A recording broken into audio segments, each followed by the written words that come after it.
Oke, masih semangat ya. Kita lanjut untuk nomor 9. Jadi nomor 9, 1 kg batang logam digantung pada sebuah tali yang dicelupkan ke dalam air. Apabila massa jenis logam 2500 kg per meter kubik dan massa jenis air 1000 kg per meter kubik, maka selisih gaya tegangan tali pada kawat sebelum dan sesudah dicelupkan ke dalam air adalah. Nah, kalau seperti ini kita tinjau satu-satu. Jadi untuk yang pertama kita tinjau dulu saat si logam belum dicelupkan ke dalam air. Nah, berarti kan kalau untuk logam yang belum dicelupkan ke air terjadi gaya apa saja? Ada gaya berat yang ke bawah, ada gaya tegangan tali yang ke atas. Berarti dari sini berlaku sigma Fy sama dengan 0, maka T sama dengan W. W-nya M kali G. Masanya diketahui 1 kg, berarti 1 dikali 10 sama dengan 10 Newton. Ini untuk tegangan tali sebelum dicelupkan ke air. Nah, sekarang kita tinjau untuk tegangan tali saat si balok dicelupkan ke air. Nah, berarti gaya-gaya yang terjadi adalah yang pertama ada gaya tegangan tali yang arahnya ke atas, lalu ada gaya berat yang arahnya ke bawah. Namun karena dia berada di air, nantinya akan ada gaya ke atas yang disebabkan oleh si fluida itu ya, atau kita kenal dengan nama gaya Archimedes. Nah, jadi nanti di sini sigma Fy sama dengan 0, berarti kan menjadi T plus Fa sama dengan W. Nah, dari sini kita cari dulu Fa-nya. Gaya Archimedes itu persamaannya adalah rho-nya fluida atau rho air dikalikan dengan G dikalikan dengan volume benda yang tercelup. Volume benda. Nah, dari sini kita belum tahu volume bendanya itu berapa, maka kita cari dulu dari persamaan rho benda sama dengan massa benda per volume benda. Nah, dari sini kan bisa kita cari bahwa volume benda berarti kan massa bendanya 1 per rho-nya si benda 2500. Nah, jika kita masukkan ke persamaan gaya Archimedes akan menjadi Fa sama dengan rho-nya air tadi kan 1000 dikalikan dengan 10 dikali dengan volume benda 1 per 2500. Kita coret yang bisa dicoret. Berarti akan menjadi 100 per 25 atau 4. Nah, 4 Newton. Nah, sekarang kita masukkan Fa ini ke persamaan awal tadi untuk mencari T2. Berarti nanti akan didapat T2 sama dengan W min Fa, di mana W-nya tadi adalah 10 ya. 10 dikurang dengan Fa-nya 4, berarti akan menjadi 6 Newton. Yang ditanya adalah selisih tegangan tali sebelum dan sesudah dicelupkan ke air, berarti delta T. Yang sebelum adalah T1, yang sesudah adalah T2, berarti jadi 10 dikurang 6 atau 4 Newton. Jadi untuk soal nomor ini jawaban yang benar adalah yang B. Oke, kita next ke nomor 10. Jadi ada soal tentang bunyi nih, soal favorit kalian ya, tentang efek Doppler. Jadi ada si Rehan mengendarai mobil dengan kelajuan 108 km per jam sambil membunyikan klakson yang menghasilkan frekuensi 900 Hz. Perbedaan frekuensi yang terdengar oleh Fadil yang diam di pinggir jalan ketika mobil Rehan mendekati dan menjauhinya adalah. Nah, berarti di sini kita akan mencari satu-satu nih, frekuensi pendengar saat si sumber mendekati dan frekuensi pendengar saat si sumber menjauhi. Oke, yang pertama kita kerjakan. Ini 108 km per jam harus kita ubah ke meter per second. 108 km per jam kalau diubah ke meter per second akan jadi 30 meter per second. Nah, sekarang kita cari dulu frekuensi pendengar saat si sumber mendekati. Aku kasih nama FPD gini.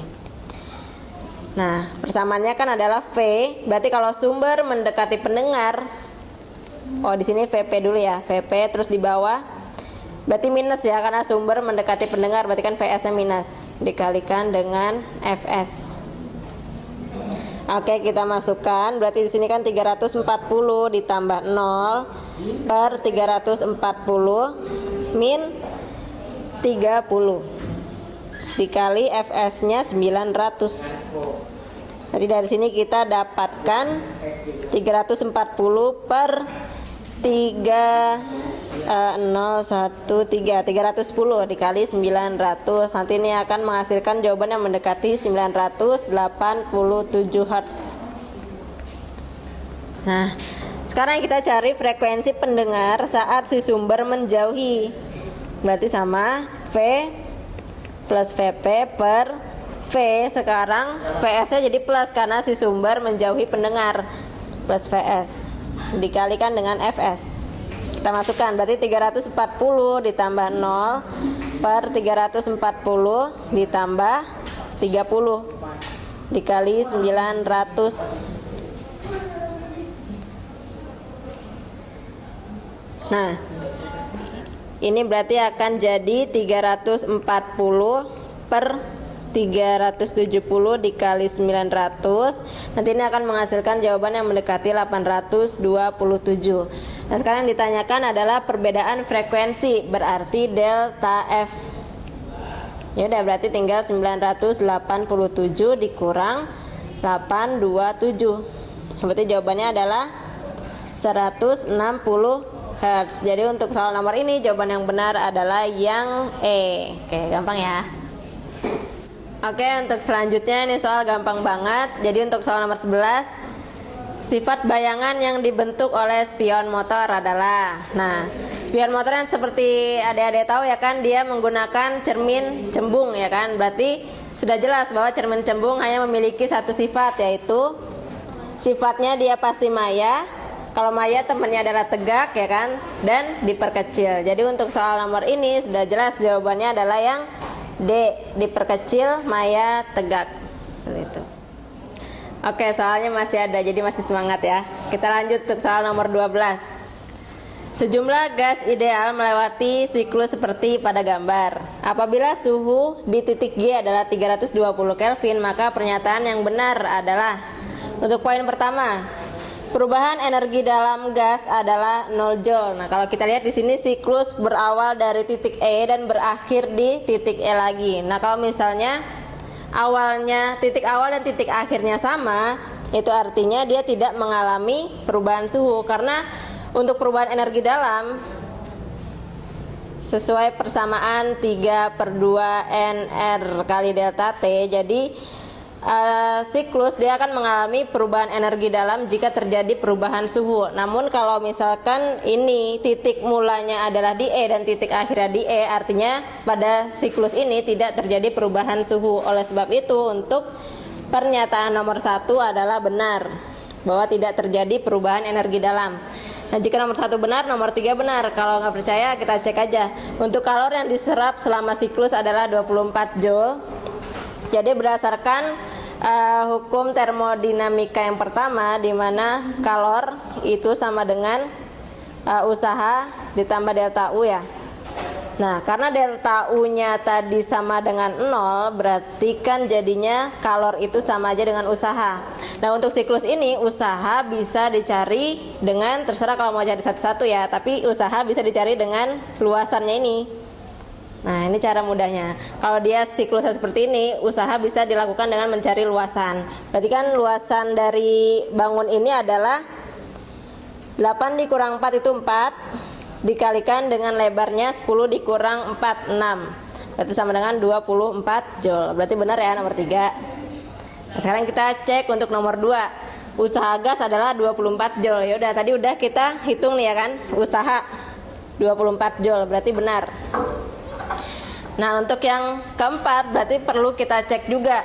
Suhu di titik E adalah 600 Kelvin. Nah, apakah betul? Kita bisa gunakan persamaan ini, P1 dikali V1 per T1 sama dengan P2 V2 per T2. Nah, untuk yang satu adalah yang E misalkan ya, ini 1. Untuk yang 2 adalah yang G, karena yang diketahui suhunya kan di titik G. Ini 2. Nah, sekarang kita masukin P1, berarti kan 10. 10 dikalikan dengan V1, 4. Per T1-nya kita cari, sama dengan P2. P2 kan ada di 4. V2-nya 8. Per T2-nya 320. Berarti nanti bisa didapatkan T1 sama dengan 8, 3, 2, 4. Berarti 4 bagi 4, 1.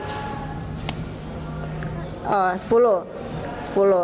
Berarti dari sini dapat T1-nya 400. Berarti untuk poin nomor 4 itu salah ya. Harusnya 400 Kelvin bukan 600 Kelvin. Jadi untuk soal nomor 12 jawabannya adalah yang A. Seperti itu, teman-teman. Oke, sekarang kita ke nomor 13. Jadi ada sebuah kapasitor keping sejajar memiliki kapasitor sebesar C. Kedua keping kapasitor itu terpisah sejauh D.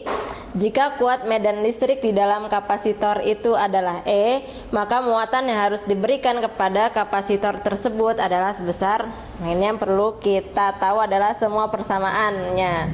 Jadi kalau ada C kapasitor, di sini ada diketahui ada C, ada E, ada Q.